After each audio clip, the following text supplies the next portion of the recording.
India and Pakistan celebrate 70 years of independence. Both nations born out of a partition that led to unprecedented carnage. 3 wars, mass migration, and still a disputed territory fight has followed. So what's life like in Pakistan and India today? This is Inside Story.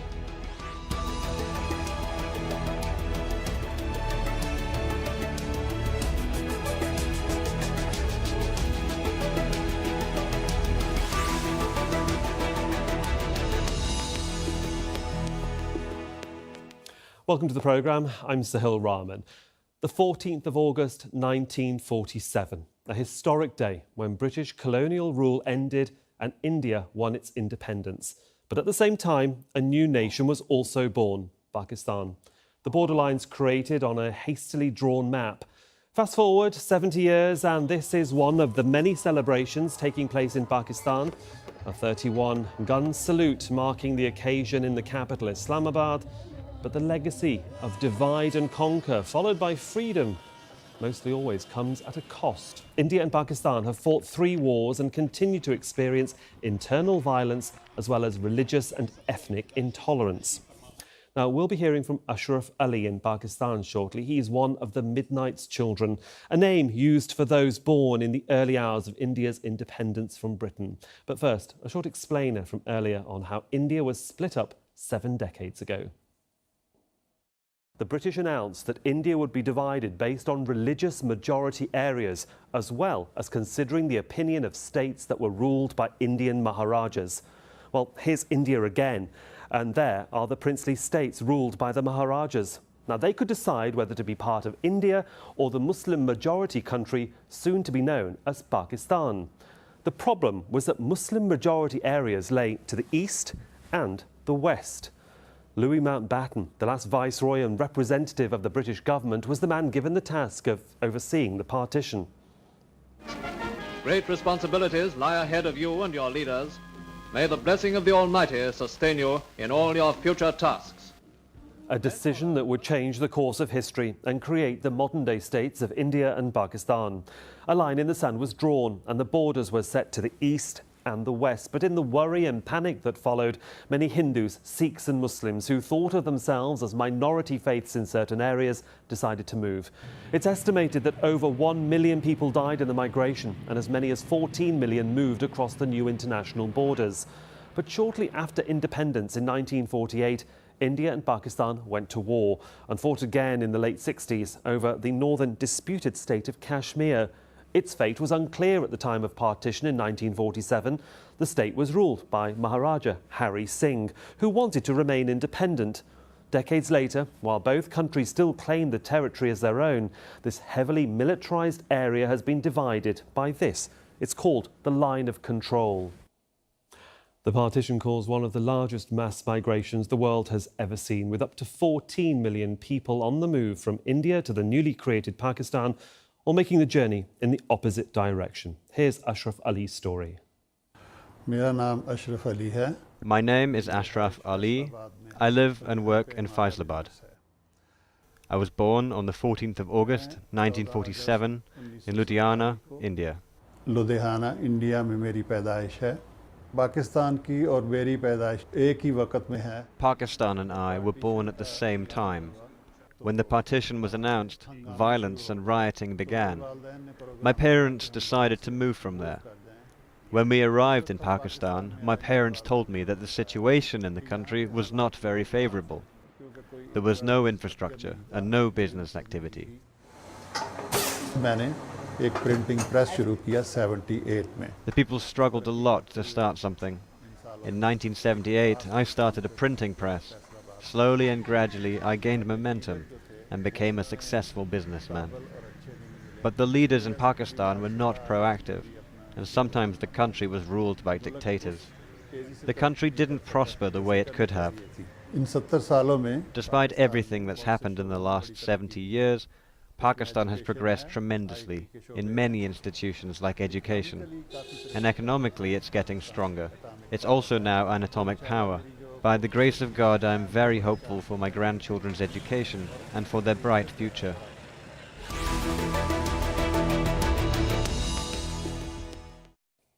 Well, let's bring in our panel for this edition of Inside Story. Joining me from Lahore in Pakistan, we have Raza Karim, an international lawyer and activist. Gurpal Singh is a professor of Sikh and Punjab studies at the School of Oriental and African Studies and joins me via Skype from Leicester in England. And from New Delhi, Uday Bhaskar, director of the Society for Policy Studies, a retired commodore from the Indian Navy. Gentlemen, welcome to all of you. Mr. Kazim, can I begin with you in Pakistan, in Lahore? What a difference a day makes when it either be the 14th or the 15th of August. It has many mixed emotions for those people that either lived through the partition or continue to live with the effects of what is physically a line in the sand. Well, yes, of course, this has been a lifetime. I've spent 70 years now in Pakistan, and it was a time of illusion and disillusionment and rethinking. That is how I would sum it up.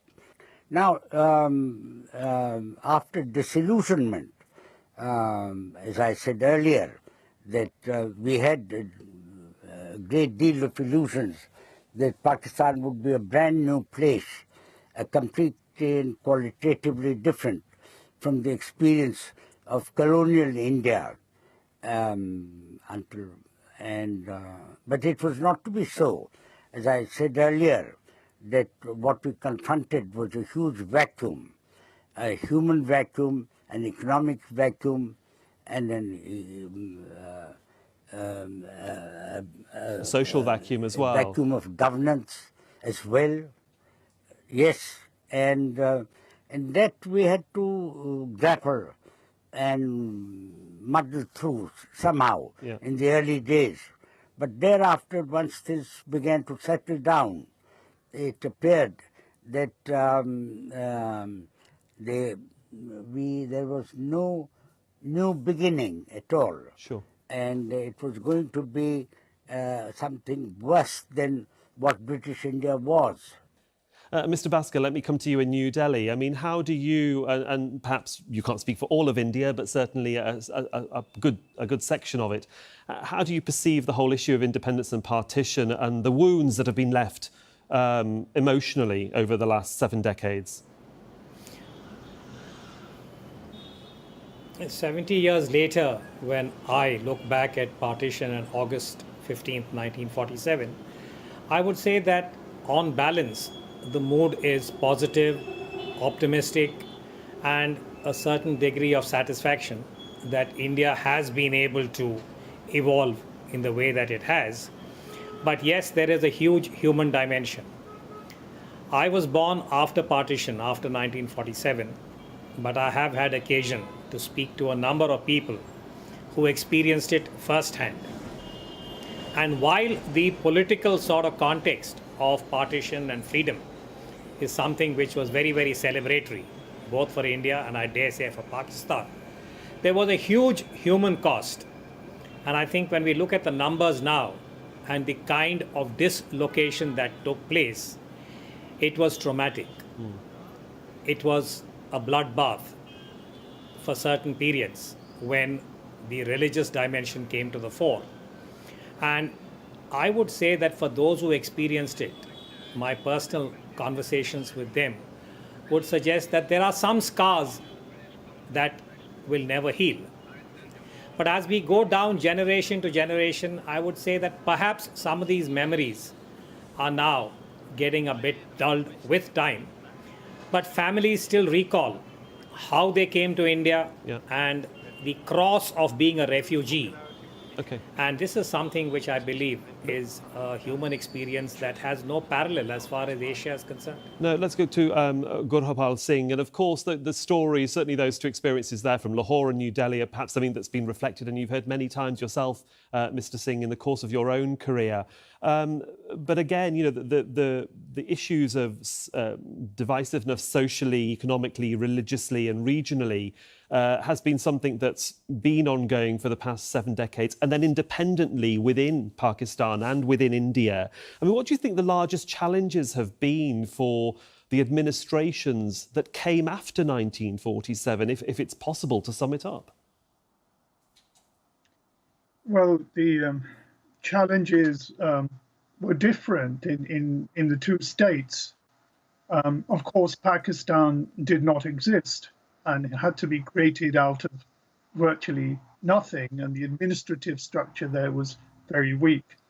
And Pakistan was a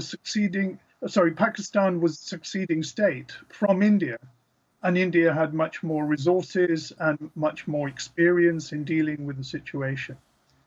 So in that sense, the relative experience of the immediate impact of partition is very, very different. Having said that, the events, as the previous speakers highlighted, were catastrophic, probably the most seminal point in South Asian history in the 20th century. And in that sense, they have shaped both the history of Pakistan and India itself, and are very much embedded in the national discourse of each of these countries. Mr. Kazim, let me bring you in here in Lahore. I mean, what is the national discourse at the moment when it comes to partition? Because as soon as you mention the word, the debate then begins about dialogue with India and trying to find a peaceful way forward, if there is one, to try and resolve many issues. I don't want to get embroiled in the Kashmir issue. That's a different subject for a different day, but it's a highly important issue. It is a highly important issue. I know you're giggling, but it's a highly important issue, we know, and it's fundamental to the way these two countries react with one another. Yes. Now, look, India and Pakistan are part of the overall global situation, and they have an impact upon Indian policies and Pakistani policies. And I'm sure that countries other than India and Pakistan have interests in where India goes and how it goes, and the same about Pakistan. So we're not only suffering from the problems of partition and Kashmir issues, we're also involved with the geopolitics, global geopolitics. And large countries have, such as the United States, have an interest in India. Vis-a-vis China maybe, I don't know. But certainly in Pakistan, vis-a-vis the Soviet Union as it was until 1990. Pakistan was a vital base for the United States in its problems with the Soviet Union, the late Soviet Union. So we've been, you can't really look at India and Pakistan policies in the isolation of the subcontinent. You have to see it in a larger picture. OK. That is how I would answer your question. Mr. Singh, can I bring you in here in Leicester on a point that Mr. Kazim has just raised about how intrinsically connected Pakistan and India have been in global effects, global incidents, whether it be the Cold War of the 1950s onwards, to the way the dynamics that each country has had with the superpowers, whether it be China, the United States or Russia. How influenced has their domestic policy been in relationship to their connection with those global heavyweights? I think the global context needs to be put in perspective. Of course, India and Pakistan are part of a globalized world today, very different from the one in 1947. But this global context is very much shaped by the enduring rivalry between the two states and the two peoples and the two governing elites of these two states, which arises out of the partition. For example, Pakistan's search for security after 1947 led it to become part of the American-backed alliance system against Cold War. Similarly, India's outreach to the broader world in the non-alignment movement was part of its efforts to build an alternative bloc. But if you look at the rhetoric and the rivalry of the political elites in the two countries, it's very much coded in the pre-partition period between the Muslim League and the Congress, and nowadays between the Muslim League and the BJP.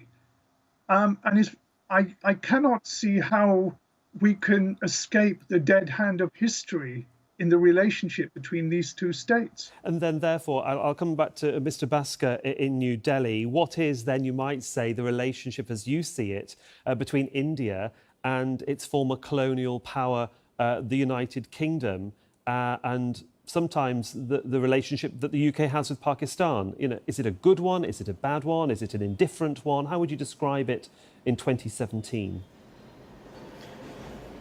I would describe the relationship between India and Britain 70 years later as being a very affable one, meaning that there is a certain comfort level between New Delhi and London, and this is something that is reflected in the kind of political and the societal relationship between the two countries even after Brexit and the various convulsions that have gone on in Britain and Europe over the last few years. So to that extent, I think for London and Delhi, there is a certain inbuilt comfort level. But I do want to get back to the point that both my other panelists had touched upon already, which is the nature of the discourse in India as also about the other.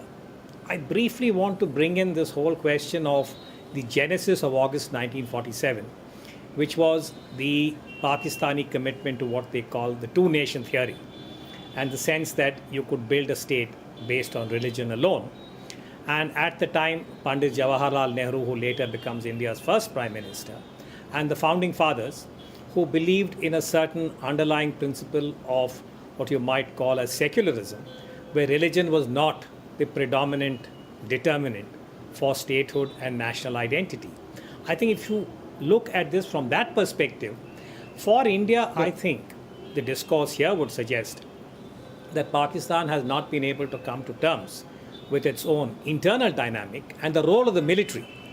50 out of 70 years, the military has been in the driver's seat in Pakistan, has led to what one of my panelists had called the enduring rivalry between the two. Well, then let's ask the Pakistani panelist, Mr. Razak Azim, about the issue of Jinnah's very untimely death within a year of partition. No other statesman really of his stature to take over. Yes, there was a prime minister and prime ministers after that took over, but it really was, as Mr. Singh also said, the institutions were not in Pakistan. There was no, in theory, rule of law or redress and a constitution, more importantly, that the Pakistanis could go to appeal. I mean, how important were those early years in the way that Pakistan has addressed the issues of social and legal responsibility in the country? Well, I would say, to put it politely, that we've been muddling through since Jinnah. I happened to be at his funeral as well, so I recall vividly the context of your question. And we've been muddling through. I personally, you see, I must share with you the fact that I have been a dissident in this country for 70 years. I've been to prison 5 times without having been ever convicted, and just for disagreeing. Now, I personally am of the view that we need to go back to the beginning and start discovering a new civilization, a whole holistic structure for the society. I think that bits and parts of society are not going to be easily repairable or manageable. We'll have to take a holistic view. If that is possible, I think you're and Mr. Bhaskar certainly. So Mr. Bhaskar's agreeing. I just want to bring Mr. Singh in here because I think he agrees with you as well. That bringing in that holistic approach to try and sort the problems out is one thing, Mr. Singh. But what we have found, and we've seen it on the flags of both India and Pakistan, there is a big white stripe on both flags, which was supposed to represent the minorities of the countries when they became independent, regardless of whether they were Hindus or Muslims. And it is whether it's Christians, Sikhs, Jews, they were all supposed to be protected. But in the partition, not everybody got a fair say, did they? In self-determination to a certain extent, it was very much either you're Muslim or you're Hindu, and this is where the line's going to be. Yes, when the 3rd of June plan was drawn up, the transfer of power, as was agreed, was to two dominions of Pakistan and India. So in a sense, the minor nationalities or minor groupings or anybody who disagreed with that settlement were marginalized.